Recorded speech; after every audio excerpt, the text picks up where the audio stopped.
A woman stands alone in a crowded ballroom. Television screens everywhere. Reporters, cameras, people applauding. Her name flashes across every screen. Millions of viewers are watching. Yet the tears in her eyes have nothing to do with success. Because 10 years earlier, the man who promised to love her forever looked her in the eyes and said, "You are nothing. Not you can do better, not you need to change, nothing."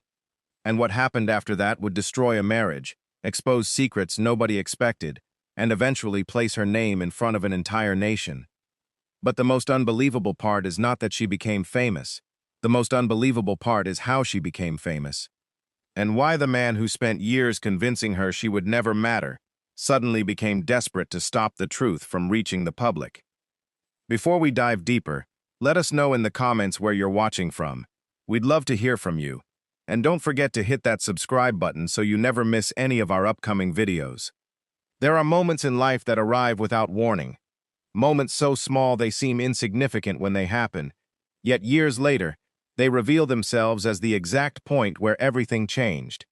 For Emily Parker, that moment came on a rainy Thursday evening in October. She did not know it at the time. In fact, she almost forgot it happened. But if you asked her today, which single moment altered the course of her entire life, she would tell you it was the evening she stood silently in her kitchen, holding a cracked coffee mug, while her husband destroyed her confidence, with a sentence she would never forget. To the outside world, Emily Parker appeared to have the kind of life many people spend decades chasing. She lived in a beautiful suburban neighborhood outside Columbus, Ohio. The streets were lined with trees. The lawns were perfectly trimmed.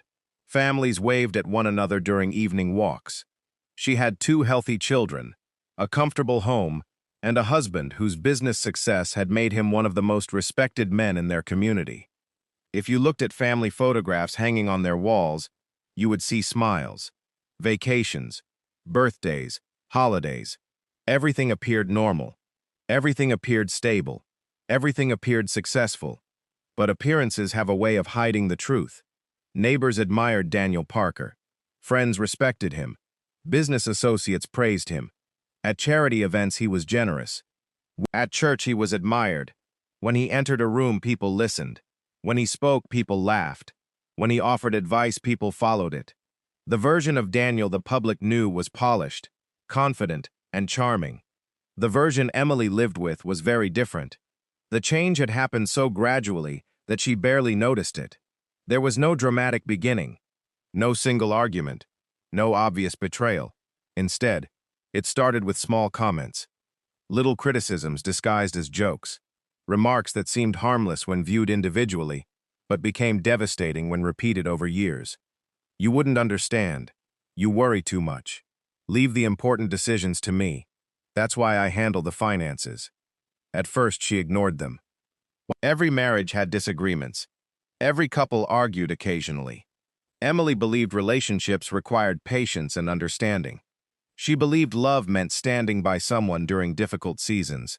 So when Daniel's personality became harder, she explained it away. Business stress, financial pressure, long hours, temporary frustrations. Months became years. The comments became sharper. The criticism became more frequent. And slowly, Emily began questioning herself. The woman who once dreamed of opening her own business stopped talking about her ambitions. The woman who once filled journals with plans and ideas stopped writing. The woman who once believed she could accomplish anything began asking permission before making simple decisions. The most painful part was that she didn't even realize it was happening. Confidence rarely disappears overnight. It disappears one conversation at a time, one insult at a time, one disappointment at a time, until eventually you wake up and no longer recognize the person staring back at you in the mirror. For nearly a decade, that was Emily's reality. And then came the night that changed everything. The Parker family had gathered for a dinner party celebrating one of Daniel's latest business achievements. Friends filled the house. Colleagues mingled near the dining room. Laughter echoed through the hallways. Glasses clinked together. The atmosphere was warm and festive, at least on the surface. As the evening progressed, someone asked Emily, whether she had ever considered starting a business of her own. It seemed like an innocent question. In fact, years earlier, it would have been a question she answered enthusiastically. Before she could respond, Daniel laughed. The room laughed with him. Then he looked directly at her and said something that caused the entire conversation to stop. Something that would stay with her for the next 10 years. Something that would eventually help ignite a chain of events neither of them could have imagined. He smiled, took a sip from his drink and said, "Emily, she'd be nothing without me." The room became silent. A few people looked away. Others forced uncomfortable smiles. Nobody knew what to say, and while most people forgot those words by the next morning, Emily never did, because deep down, she feared he might be right. What she did not know was that somewhere beyond that room, beyond that marriage, beyond everything she believed about herself, a secret had already begun moving quietly toward her life. A secret hidden for generations. A secret buried in forgotten documents. A secret connected to a family history nobody had examined in decades. And when that secret finally surfaced, it would transform an overlooked woman into one of the most talked-about people in America. Theodora Chancev. For several weeks after the dinner party, life continued exactly as it always had. Daniel returned to his office each morning before sunrise. Emily managed the household, helped their children navigate school activities, and filled her days with the countless responsibilities that often go unnoticed because they never appear on resumes or performance reviews. On the surface, nothing had changed. Yet something inside her had shifted. Daniel's words had not simply embarrassed her. They had attached themselves to her thoughts. She heard them while folding laundry. She heard them while driving to the grocery store. She heard them during sleepless nights, when the house was quiet and her mind refused to rest. "You'd be nothing without me." The statement replayed so often that it began to feel less like an insult and more like a verdict. She hated that feeling. She hated that a part of her believed it. Most of all, she hated that after 10 years of marriage, she could no longer remember the confident woman she used to be before she met Daniel Parker. Then, on an ordinary Tuesday afternoon, a letter arrived. At first it appeared completely unremarkable. A plain envelope, no special markings, no indication that it contained anything important. Emily almost placed it into the stack of paperwork she planned to sort later that evening. But one detail caught her attention. The return address belonged to a law office located nearly 500 miles away in Virginia. She didn't recognize the firm. She didn't know anyone in Virginia. Curious, she opened it immediately. Inside was a short letter requesting her presence regarding the estate of a recently deceased relative. Emily read it twice, then a third time. The name mentioned in the letter belonged to Margaret Whitmore. The name meant almost nothing to her. She vaguely remembered hearing her grandmother mention Margaret years ago. Some distant family connection. An elderly relative who had lived alone most of her life. Someone who rarely visited and rarely contacted anyone. Emily could barely remember the details. That evening, she showed the letter to Daniel. He glanced at it for less than 10 seconds before handing it back. "Probably nothing important." Emily nodded. "Maybe. You don't need to waste time driving halfway across the country for some distant relative you barely knew." His tone was casual, dismissive. The conversation ended there.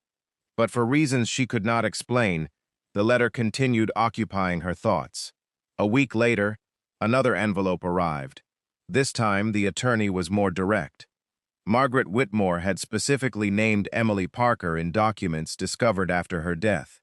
The attorney strongly recommended that she attend a meeting regarding the estate. Daniel's reaction was even colder. "What could she possibly have left you?" Emily shrugged. "I don't know. Probably old furniture." He laughed. "Maybe a box of family photos." Again, the conversation ended. But something felt unusual. Margaret Whitmore had no children, no surviving spouse, very few known relatives.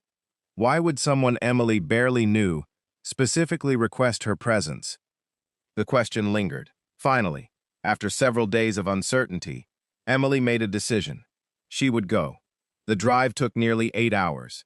During most of the journey, she wondered whether she was making a mistake. The logical part of her mind agreed with Daniel. This was probably nothing significant.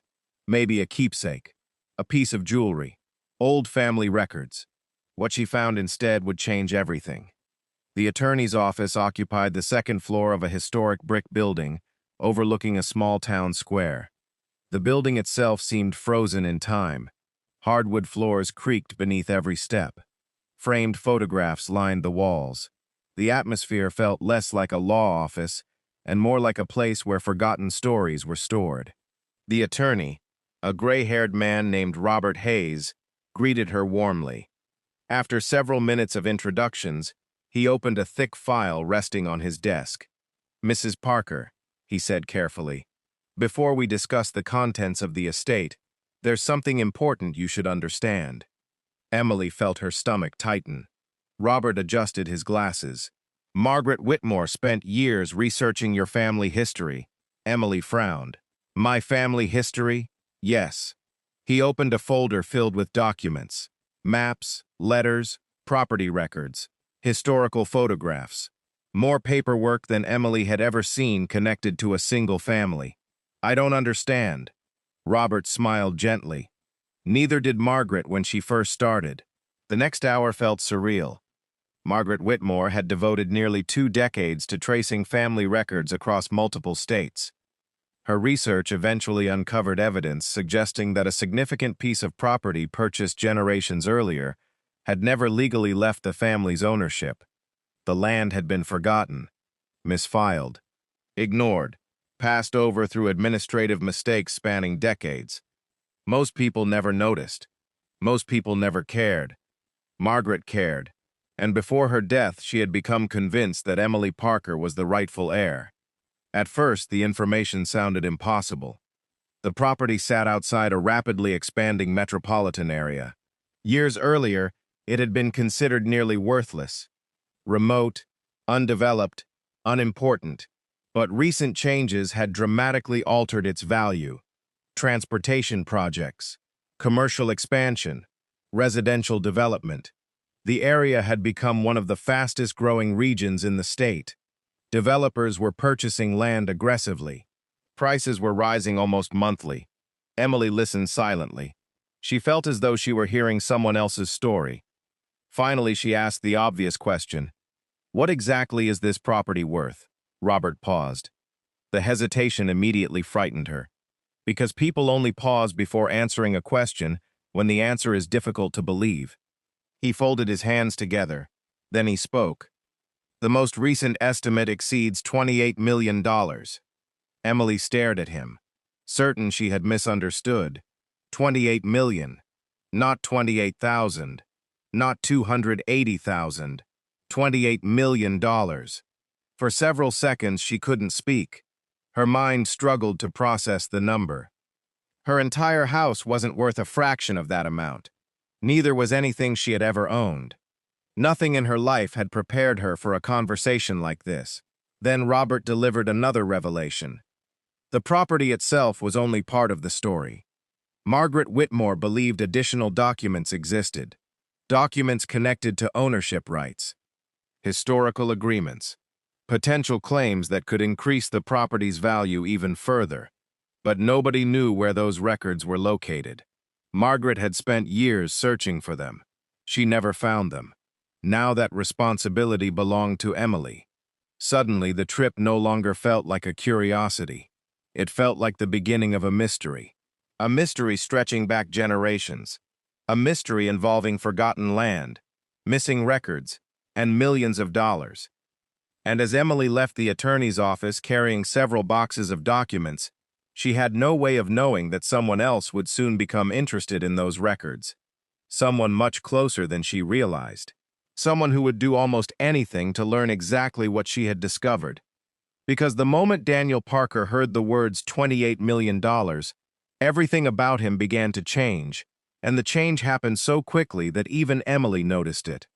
For the first time in years, her husband wanted to know every detail, every document, every phone call, every meeting, every signature. At first it felt supportive, then it began to feel like something else entirely. And before long, Emily would discover that the greatest threat to her future was not hidden inside forgotten family records. It was waiting for her inside her own home. When Emily returned to Ohio, she expected Daniel to react with disbelief. She imagined he would question the attorney's findings, challenge the valuation, or dismiss the entire situation as an administrative error that would eventually be corrected. Instead, his reaction was something she had not seen in years. Interest. Genuine interest. The moment she mentioned the estimated value of the property, Daniel stopped scrolling through his phone and looked directly at her. "What did you say?" 28 million. The silence that followed felt different from any silence they had shared before.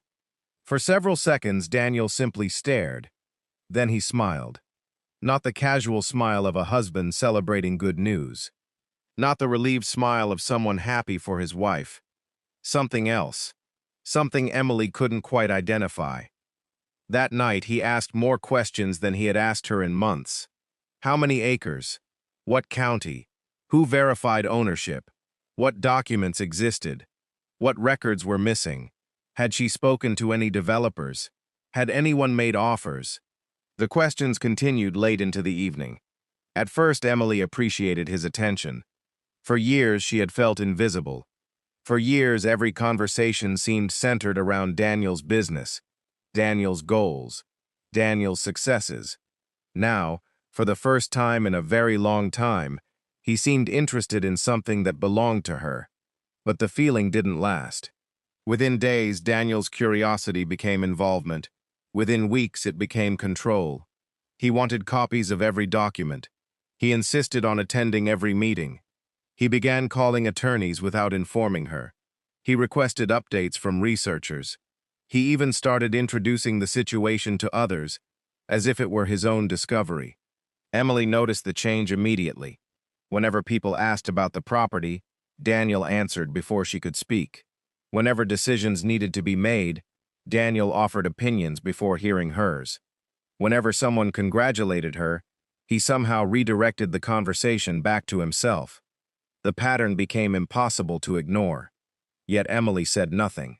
Partly because she wanted to believe he was trying to help, partly because old habits are difficult to break, and partly because she still carried the emotional scars of years spent questioning her own judgment. Then another discovery changed everything. Several weeks after her trip to Virginia, Emily received a call from Robert Hayes. His voice sounded unusually serious. "Mrs. Parker, I think we found something." Emily immediately sat down. "What is it?" "A storage facility." The words sounded insignificant, until Robert explained further. Among Margaret Whitmore's personal effects, investigators had uncovered references to a rented storage unit maintained for nearly 20 years. The payments had continued until the month of Margaret's death. Nobody knew what was inside. Nobody even knew the unit existed until recently. But based on Margaret's notes, Robert believed it might contain records connected to the missing family documents. Emily's pulse quickened.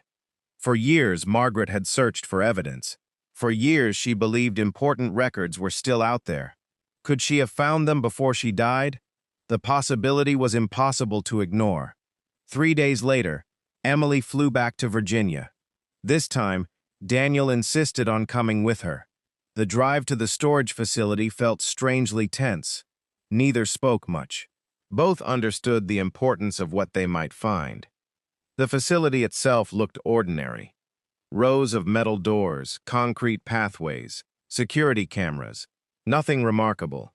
Yet when the manager rolled open the unit assigned to Margaret Whitmore, Emily immediately realized this was no ordinary storage space. Boxes filled nearly every corner. File cabinets lined the walls. Old trunks sat stacked against shelves. Maps, photographs, documents. Thousands of pages of records collected over decades. Margaret Whitmore had practically built an archive. For hours, they searched through the contents. Most of it appeared historical. Family correspondence, genealogical research, property records, legal documents. Then Emily found something, a weathered folder hidden inside an old wooden chest. The paper was fragile. The ink faded, but the names were still visible. Her hands trembled as she examined the contents. The documents appeared to reference agreements dating back generations: land transfers, ownership rights, revenue arrangements, signatures, seals, records nobody had seen in decades, the kind of records that could completely change the legal status of the property. Even Robert Hayes seemed stunned. Over the following weeks, specialists authenticated the materials. Historians reviewed them. Attorneys analyzed them. Experts compared signatures and records. The conclusion shocked everyone. Margaret Whitmore had been right. The forgotten land was worth far more than anyone originally believed. Much more. Potentially several times more. What began as a $28 million property was now attracting attention from major developers, investors, and corporations. News of the discovery spread quickly through professional circles. And with every new valuation, Daniel became more involved, more protective, more possessive. At first, Emily assumed it was concern. Then certain incidents began troubling her. One evening, she discovered that documents had been moved from her home office. Daniel claimed he was organizing them. Another time, she learned he had contacted an attorney without her knowledge. Then she found emails discussing meetings she had never been told about. Small incidents, minor concerns, nothing individually alarming, but together they created a growing sense of unease. The feeling intensified when Robert Hayes called unexpectedly. "Emily, I need to ask you something." His tone immediately worried her. "Of course. Has anyone else been trying to obtain copies of the original documents?" Emily hesitated. "What do you mean?" "We've received several requests." "From who?" Robert paused. That's the strange part. The requests had originated through intermediaries, private consultants, third-party representatives, individuals refusing to identify their actual clients. Whoever was behind the inquiries seemed determined to gain access to the records without revealing their identity. Emily felt a chill run through her body. For the first time, the situation felt larger than a family inheritance. Someone was actively pursuing information. Someone wanted those documents badly, very badly. And as investigators continued examining the records, another discovery emerged. One that would transform a valuable inheritance into a national story. Because hidden among Margaret Whitmore's files was evidence suggesting that several powerful organizations had benefited for decades from ownership arrangements that should never have existed. If the documents were authentic, millions of dollars might have been directed to the wrong people. For years, possibly decades. The implications were enormous, the potential fallout even bigger. And somewhere in the middle of that growing storm stood Emily Parker, the woman her husband once called nothing. A woman who was suddenly becoming impossible for powerful people to ignore. What Emily didn't know was that one of those people was much closer than she imagined. Because while investigators were searching for answers, someone else had already begun making secret moves behind her back. And the evidence pointing toward that person was getting harder and harder to dismiss. By the beginning of the following spring, Emily Parker's life barely resembled the life she had been living just a year earlier. What started as a forgotten letter from a distant relative had evolved into a legal battle involving historians, corporate attorneys, land developers, financial analysts, and investigators. The story was no longer confined to dusty records or private meetings. People were talking. Questions were spreading. Journalists had started making calls. Industry publications were publishing articles about the mysterious property and the historical documents connected to it. Every week seemed to bring another revelation, another valuation, another unexpected development. Yet despite all the attention surrounding the inheritance, Emily found herself increasingly distracted by something much closer to home. Daniel. For months she had tried to dismiss her concerns. She told herself she was overreacting. She told herself the pressure was affecting her judgment. She told herself that years of emotional distance had made her suspicious. but the uncomfortable feeling refused to disappear. The more involved Daniel became, the less transparent he seemed. He guarded his phone. He stepped outside to take calls. He suddenly scheduled unexplained business trips. And whenever Emily asked simple questions, his answers felt rehearsed, vague, incomplete. One evening, after Daniel left unexpectedly to attend what he described as a late business meeting, Emily sat alone in the kitchen reviewing documents from the inheritance case. The house was quiet. Their children were away at college. Rain tapped softly against the windows. Then her phone rang. It was Robert Hayes. His voice sounded tense. "Emily, are you alone?" The question immediately made her nervous. "Yes." There was a pause. Then Robert spoke carefully. "I need to tell you something, but I want you to remain calm. Nobody likes hearing those words, especially when they're spoken by an attorney." Emily's stomach tightened. "What happened?" "We discovered a series of corporate filings connected to the property." "Okay." Several companies attempted to secure development rights before the ownership dispute was resolved. Emily wasn't sure why that mattered. Then Robert continued. "One of those companies appears to have connections to someone you know."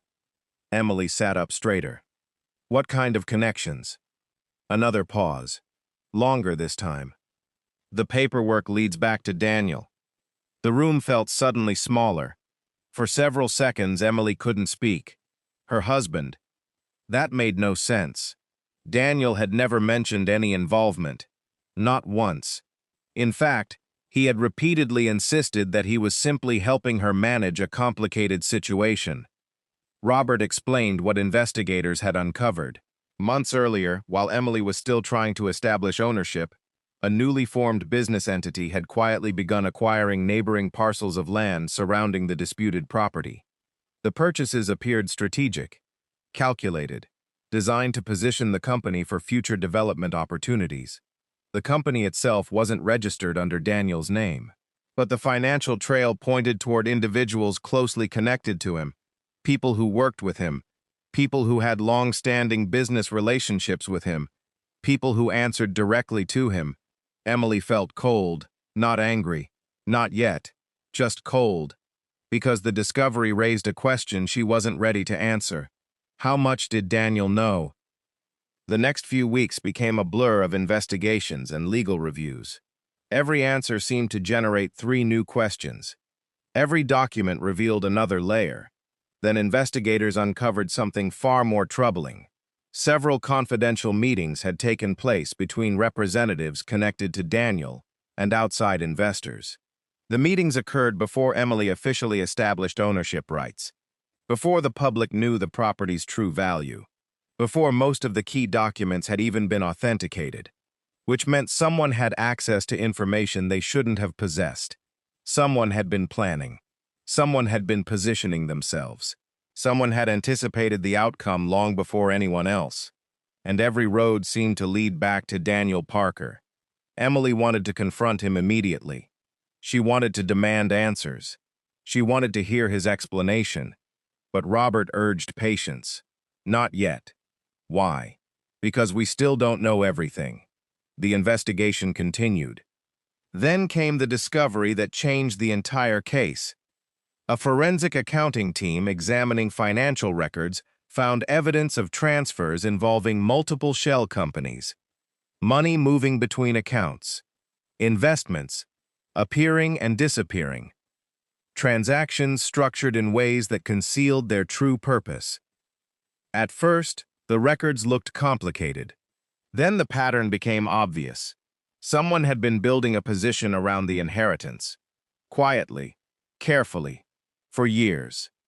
The deeper investigators looked, the more alarming the findings became. And suddenly, Emily began remembering things she had ignored. Conversations, comments, moments that felt insignificant at the time. The questions Daniel asked after she returned from Virginia, his sudden interest, his insistence on reviewing every document, his attempts to attend every meeting, his efforts to insert himself into every decision. Viewed individually, none of it seemed suspicious. Viewed together, It formed a picture Emily could no longer ignore. Then came the moment that shattered whatever trust remained. It happened entirely by accident. Daniel was out of town. Emily was searching through a cabinet looking for tax records requested by attorneys. While sorting through folders, she discovered a sealed envelope tucked behind old business files. The envelope wasn't addressed. There was no label, no indication of its contents. Curious, she opened it. Inside were copies of correspondence, emails, letters, meeting notes, documents she had never seen before. At first, she didn't understand what she was reading. Then she noticed dates. The dates changed everything. Several of the documents had been created months before Margaret Whitmore died. Months before Emily received the attorney's first letter. Months before anyone supposedly knew the inheritance existed. Emily read the dates again, then again. There was no mistake. Daniel had been investigating the property long before she ever heard Margaret Whitmore's name. The realization struck like a physical blow. He knew. Not everything, but enough. Enough to understand there was value. Enough to understand opportunities existed. Enough to position himself before Emily even entered the story. And suddenly a terrifying possibility emerged. What if Daniel's interest had never been about helping her? What if his support wasn't support at all?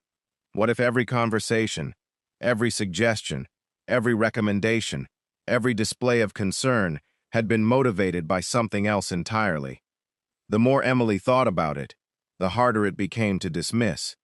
For the first time in her life, she began questioning whether the man she married was the man she actually knew.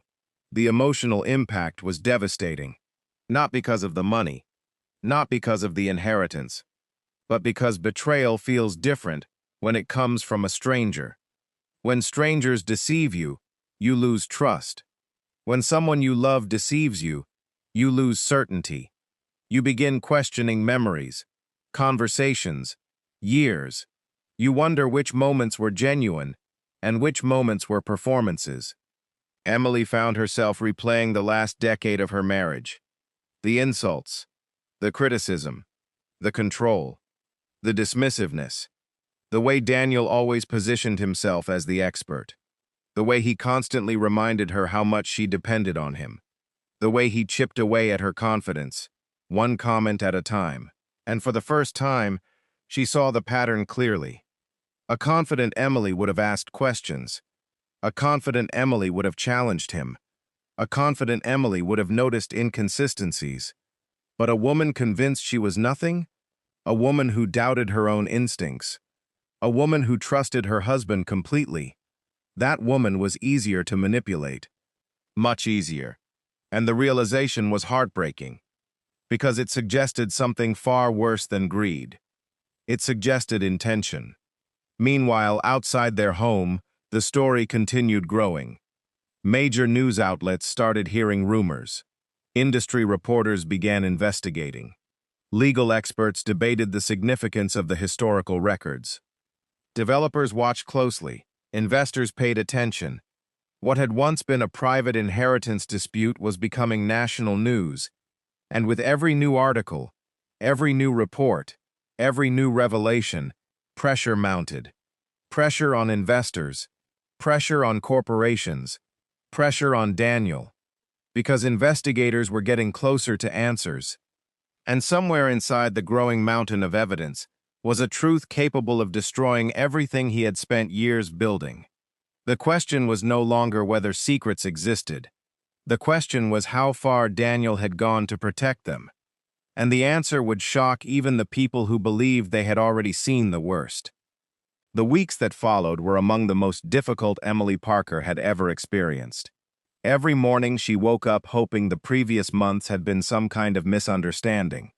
Every morning reality reminded her otherwise. The evidence continued growing. New documents surfaced. Additional financial records emerged.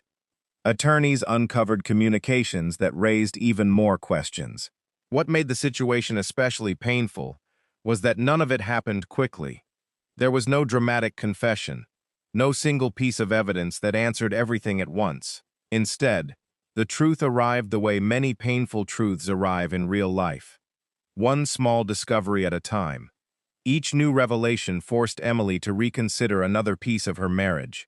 Each new document seemed to expose another layer of deception, and the more she learned, the more difficult it became to recognize the man she had spent more than a decade loving. By early summer, journalists had begun pursuing the story aggressively. What first attracted their attention was the extraordinary inheritance itself. Forgotten family land worth tens of millions of dollars was already unusual enough to generate headlines. But when reporters learned that historical documents suggested decades of ownership disputes involving powerful development interests, the story suddenly became much larger. Investigative reporters started digging. Local newspapers published features. Regional television stations requested interviews. Legal analysts began discussing the case publicly. Before long, Emily's situation was no longer a local curiosity. It was becoming a national conversation. At first, she declined every interview request. She wasn't seeking attention. She wasn't interested in publicity. She simply wanted answers. But public attention has a way of finding people, whether they welcome it or not. One afternoon, a reporter contacted Robert Hayes. The reporter claimed to have obtained information regarding several corporations connected to the disputed property. The names matched entities already under investigation. The connections pointed toward individuals with significant influence. People accustomed to operating behind the scenes. People who rarely appeared in headlines themselves. As journalists pursued those leads, more questions emerged. Questions about land acquisitions. Questions about investment groups. Questions about transactions that occurred before ownership rights had been resolved. And increasingly, questions about Daniel Parker. The first major article mentioning his name appeared online late on a Friday evening. By Saturday morning, thousands of people had read it. By Sunday, millions had. The article didn't accuse Daniel of criminal activity. It simply outlined connections, timelines, relationships, business interests. But sometimes facts speak loudly enough on their own. Daniel's response was immediate. For years, he had carefully cultivated an image of success, an image of reliability, an image of integrity. Now that image was being examined publicly. For the first time, he appeared afraid. Emily noticed the change instantly. His confidence seemed forced. His temper shortened. His explanations became more desperate. Most telling of all, he suddenly wanted to talk, constantly. He wanted to explain, clarify, justify, reframe. Every conversation seemed designed to shape how Emily interpreted the evidence, and every attempt only deepened her doubts. Then came the discovery that transformed a complicated legal dispute into a national sensation. It happened during a review of Margaret Whitmore's final research notes. Among thousands of pages of records, investigators uncovered documentation suggesting that the forgotten property represented only part of a much larger story. The historical agreements connected to the land generated revenue streams that stretched back decades. Mineral rights, development royalties, long-term contractual interests, assets that had been overlooked because nobody realized they still existed. The combined value shocked everyone. Suddenly, experts were discussing figures that dwarfed the original estimates. News organizations took notice immediately. The story exploded. Within days, major networks were covering the case. National publications featured extensive reports. Commentators debated the implications. Legal experts analyzed the documents on television. And at the center of every discussion stood Emily Parker, the woman whose name had once been known only to family and friends. The woman her husband said was nothing. The woman now becoming impossible to ignore. As public interest intensified, television producers began contacting her directly. Most requests were declined. Emily remained uncomfortable with the attention. But one invitation stood out. A respected national investigative program wanted to tell the complete story. Not just the inheritance, not just the property, the human story, the journey, the marriage. the discoveries, the betrayals. The producers believed audiences would connect with the emotional side of the case. Reluctantly, Emily agreed. The interview was scheduled for the fall. None of the participants anticipated what would happen next. In preparation for the broadcast, journalists conducted months of research. Fact-checkers reviewed records, producers interviewed witnesses, investigators examined timelines. The deeper they looked, the more remarkable the story became. Every detail reinforced the same theme. A woman dismissed and underestimated for years had uncovered one of the most extraordinary inheritance stories in recent memory. Audiences responded immediately.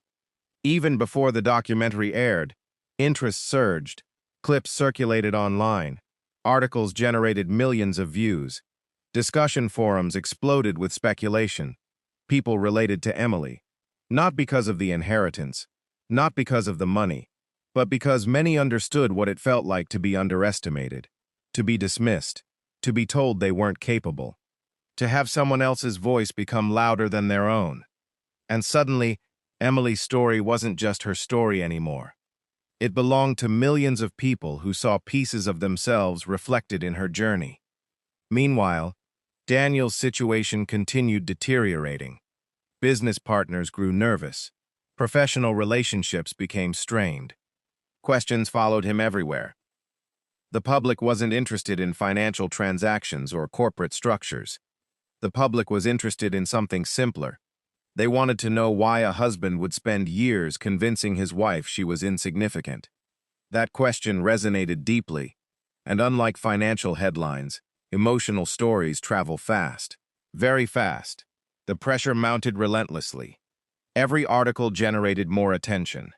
Every interview created new scrutiny. Every revelation increased public interest. Then the day of the broadcast finally arrived. Across the country, millions tuned in. Some were interested in the inheritance. Some were interested in the investigation. Many were interested in the marriage. Nobody expected what happened next.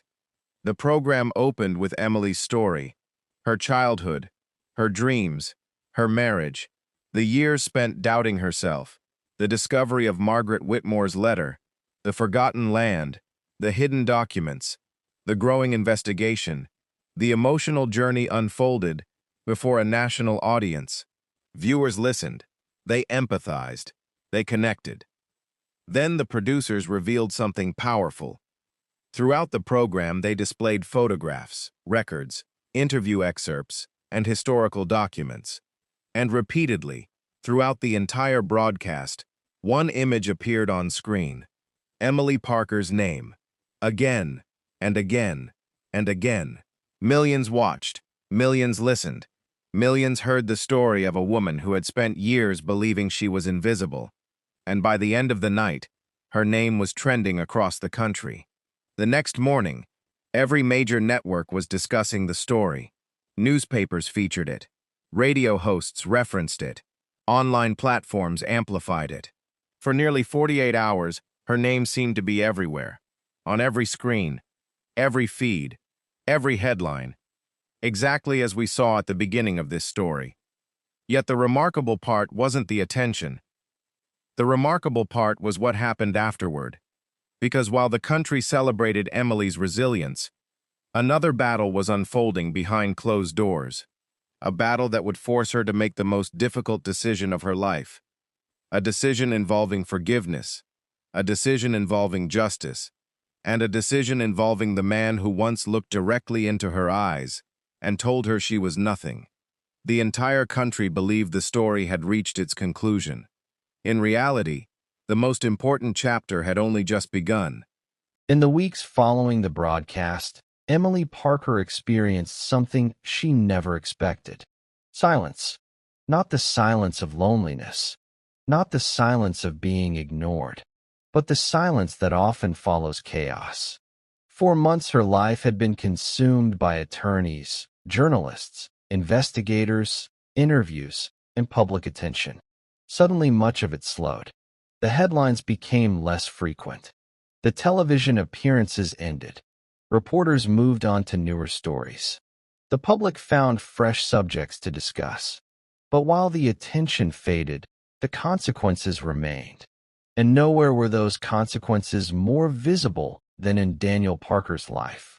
The man who had once commanded every room he entered now struggled to maintain control over even the simplest conversations. Business relationships weakened. Partnerships dissolved. People who once sought his approval became distant. Some disappeared entirely. Others quietly protected their own reputations. The change wasn't dramatic. It happened gradually. One phone call not returned. One invitation not extended. One opportunity quietly withdrawn. Then another, and another. For the first time in years, Daniel found himself facing a reality he could neither manage nor control. Meanwhile, Emily continued moving forward. Not because she was stronger than everyone else. Not because she was fearless. But because she had spent years surviving circumstances that forced her to become resilient. The difference now was that she no longer questioned her own worth. That transformation changed everything. One morning, she found herself standing in front of a mirror preparing for a meeting connected to one of her charitable projects. It was a simple moment, yet something about it felt significant. Years earlier, she would have worried about whether her opinions mattered. Years earlier, she would have second-guessed every decision. Years earlier, she would have sought validation from people around her. Now she simply looked at her reflection and saw someone she recognized, someone she respected, someone she trusted. For the first time in a very long time, she felt free. Then Daniel called. The first call went unanswered. The second call went unanswered. The third call came with a voicemail.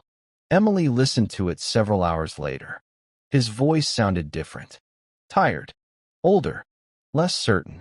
"Emily, please call me." Nothing more. No explanation. No argument. No defense. Just 4 words. "Please call me." She didn't respond. Not immediately. But the calls continued. Days became weeks. The messages became longer. More emotional. More personal. Then one evening, after nearly a month of silence, Daniel appeared at her front door. For a long moment neither spoke. The sight of him stirred emotions Emily wasn't prepared for. Anger, sadness, memories, gratitude, disappointment, love, regret. Years of shared experiences do not disappear simply because trust has been broken. That is what makes betrayal so painful. It forces you to confront both the good and the bad at the same time. Daniel looked older than she remembered. Not physically, emotionally. The confidence that once defined him seemed absent. The certainty that once filled every conversation had disappeared. For the first time since she met him, he looked vulnerable. "Can we talk?" he asked. Emily hesitated, then nodded. They sat across from one another in her living room. The same room where they had once planned family vacations. The same room where they celebrated birthdays. The same room where countless ordinary moments had unfolded over the years. Now it felt different, almost unfamiliar. Daniel spoke first. At first his words came slowly, then faster. He apologized. For the insults, for the criticism, for the control, for making her feel small, for making her doubt herself, for failing to appreciate her, for failing to protect their marriage, for becoming someone he never intended to become. The apology lasted nearly an hour. Emily listened quietly. Occasionally she nodded. Occasionally she looked away. But she said very little. Because she had learned something important during the previous year. An apology explains behavior. It does not erase consequences. When Daniel finally finished speaking, the room became silent. He looked at her, waiting, hoping, praying. Then he asked the question that had brought him there. "Can we start over?" The words hung in the air, heavy, uncertain. For years Daniel had assumed Emily would always remain, that no matter how he treated her, she would stay. Now the answer belonged entirely to her. And for perhaps the first time in their relationship, Daniel understood that. Emily took a deep breath. Then she spoke. Her voice remained calm, steady, measured. She wasn't speaking from anger anymore. Anger had faded months earlier. What remained was clarity. I forgive you. Daniel immediately lowered his head. Relief washed across his face. For a moment it seemed as though he believed everything would be okay. Then Emily continued, "And I cannot come back." The relief disappeared. The silence returned. Not because she hated him. Not because she wanted revenge. Not because she wished him harm. But because forgiveness and reconciliation are not the same thing. Many people confuse them. Emily no longer did. Forgiveness meant releasing bitterness. Forgiveness meant refusing to allow past pain to control her future. Forgiveness meant letting go of resentment. But reconciliation required trust. And trust cannot be rebuilt simply because someone wants it to be. Trust requires time, consistency, accountability, and sometimes the damage is too deep. Not impossible to overcome, but too deep to pretend never happened. Tears filled Daniel's eyes. Emily felt her own eyes begin to water. This was not a victory. This was not a celebration. This was the ending of something that once mattered deeply to both of them. Some losses remain painful even when they are necessary. They spoke for several more hours. Not as husband and wife. Not as enemies. Simply as two people reflecting on a chapter of life that had reached its conclusion. When Daniel finally left that evening, neither knew whether they would ever have another conversation like it. But Emily felt something she hadn't felt in years. Peace. Real peace. Not because everything had worked out perfectly. Not because every wound had healed. But because she had finally stopped carrying burdens that were never hers to carry. Over the next several years, Emily used her resources in ways few people expected. She funded scholarship programs. She supported community initiatives. She invested in educational opportunities for single mothers. She partnered with organizations helping women rebuild confidence after emotional abuse. She quietly paid medical bills for families facing hardship. Most of these actions never became public. She preferred it that way. The attention had never been the goal. The money had never been the goal. The goal was freedom. The goal was purpose. The goal was becoming the person she was always capable of being. And perhaps that is why her story resonated with so many people. Because at its heart, this was never really a story about inheritance. It was never really a story about land. It was never really a story about money. It was a story about identity, about self-worth, about what happens when someone spends years telling you who you are, and then life gives you an opportunity to discover the truth for yourself. Years later, people still remembered the headlines. They still remembered the television interviews. They still remembered seeing Emily Parker's name on screens across the country. But those who understood the story best remembered something else. A sentence. For simple words. You are nothing. Words intended to limit. Words intended to diminish. Words intended to define. Yet in the end, those words accomplished the exact opposite.